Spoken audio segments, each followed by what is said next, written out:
வணக்கம். இன்றைக்கி பார்க்கக்கூடிய இந்த ரெமடி என்ன அப்படின்னு பார்த்தீங்கன்னாக்கா, ஒரு அருமையான ஒரு ரெமடி.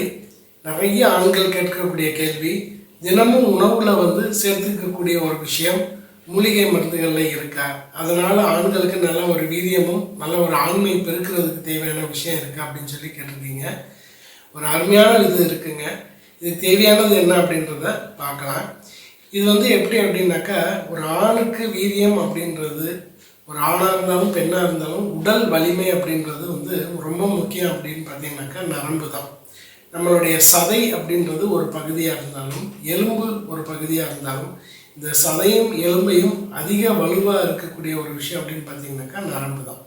ஸோ இப்போ இந்த நரம்பு வலுப்படுத்தணும் அப்படின்னு சொல்லும்போது நம்ம பண்ண வேண்டிய விஷயம், அமுக்கராங்கிழங்கு, அஸ்வகந்தான்னு சொல்லக்கூடிய அமுக்கராங்கிழங்கு பவுடர்.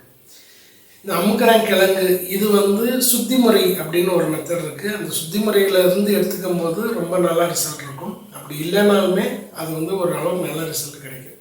இது நாட்டு மருந்து கடையில் பவுடர் பேஸில் கிடைக்கும். நீங்களே செய்யணும் அப்படின்னாக்கா ரொம்ப ஈஸி, பியூரிட்டியாகவும் இருக்கும். சரி, இப்போ இந்த நாட்டு மருந்து கடையில் கிடைக்கக்கூடிய இந்த பவுட்ரு ஒரு 100 கிராம் அளவுக்கு பவுட்ரு வாங்கிக்கோங்க. ஸோ இப்போ இது வாங்கிட்டு என்ன செய்யணும் அப்படின்னாக்கா, வாரத்தில் தினமும் முட்டை சாப்பிடக்கூடிய ஆண்கள் இருக்காங்க, இல்லை வாரத்தில் 1 நாள் 2 நாள் முட்டை சாப்பிடக்கூடியவங்க நபர்களும் இருக்காங்க. ஸோ அப்படி முட்டை சாப்பிடக்கூடிய நபர்களாக இருந்தால் ஆம்லேட் மாதிரி போட்டு, அதாவது ஹாஃப் ஆயில் மாதிரி போடணும். ஆம்லேட் மாதிரியும் போடலாம். அப்படி இல்லாத பட்சத்தில் ஹாஃப் ஆயில் மாதிரி போட்டுட்டு ஒரு 3 gram ashwagandha powder, 3 gram ashwagandha powder. இது காலையில் எடுத்துக்கலாம், மத்தியானம் எடுத்துக்கலாம், இரவு நேரத்தில் எடுத்துக்கலாம், எப்போ வேணாலும் எடுத்துக்கலாம். அதுக்கு டைமிங்லாம் கிடையாது. ஆம்லேட் மாதிரியோ இல்லை ஹாஃப் ஆயில் மாதிரி ஒரு முட்டையில் ஒரு 3 கிராம் அஸ்வகந்தா பவுடரை போட்டுடணும். போட்டு அந்த முட்டையோடு சாப்பிடும்போது நரம்பு பலமும் உடல் வலிமையும் ரொம்ப நல்லா ஈஸியாக நமக்கு கிடைக்கும். வீரியம் தன்மை அதிகமாகும். இது தொடர்ந்து ஒரு 3 நாள் எடுத்து சாப்பிடும்போதே நல்லா விரைப்பு கிடைக்கும். நீங்கள் சாப்பிட ஆரம்பித்தா ஒரு சில பேருக்கு அன்றைக்கி இரவே விரைப்பு அதிகமாகிறத எதிர்பார்க்கலாம். ஒரு 3 நாள்லேருந்து 4 நாளுக்குள்ளே நீங்கள் எதிர்பார்க்கக்கூடிய அவுட்புட் கிடைக்கும். ரொம்ப நாள் குறைபாடு இருக்குது அப்படின்றவங்களுக்கு இதெல்லாம் அந்தளவுக்கு வீரியம் இருக்காது. ஆரம்ப நிலையில் இருக்கிறவங்களுக்கு இந்த இது அருமருந்தாக இருக்கும். நார்மலாக இருக்கவங்க சாப்பிடும்போது அருமையாக இருக்கும். ஸோ இப்போ இந்த அஸ்வகந்தா நான் எத்தனை நாள் சாப்பிடலாம் அப்படின்னா, தொடர்ந்து ஒரு 48 நாள் 2 மாத காலம் வரை நம்ம சாப்பிடலாம்.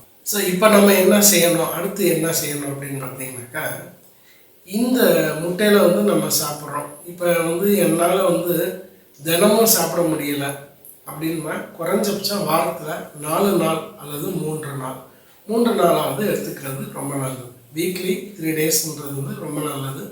டெய்லி சாப்பிட முடிஞ்சால் சாப்பிடுங்க. இல்லை எனக்கு டெய்லி சாப்பிட்டா வாய்ப்பு இருக்கும், என்னால் சாப்பிட முடியாதுன்னு சொல்கிறவங்க வாரத்தில் 3 நாள் உங்களுடைய விருப்பமான நேரங்களில் வாரங்களில் எடுத்துக்கோங்க. எப்போ வேணாலும் எடுத்துக்கலாம். நான் ஏற்கனவே சொன்ன மாதிரி எப்போ வேணாலும் எடுத்துக்கலாம். ஒரு வேளைக்கு 3 கிராம், ஒரு நாளைக்கு ஒரு முட்டையோட ஒரு 3 கிராம் அளவுக்கு அஸ்வகந்தா பவுடரை சேர்த்து சாப்பிடும்போது நல்ல ஒரு வீரியத்தை கொடுக்கும். இந்த ரெமடியை ட்ரை பண்ணி பாருங்கள். அவ்வளோ அருமையான ஒரு அவுட்புட் கிடைக்கும். நீங்கள் சாப்பிட ஆரம்பித்தது உடனே உங்களுக்கு கிடைக்கக்கூடிய வித்தியாசங்கள் ரொம்ப சூப்பராக இருக்கும். ரொம்ப ஈஸியான, சிம்பிளான ஒரு அருமையான ஒரு ரெமடி. ட்ரை பண்ணி பாருங்கள்.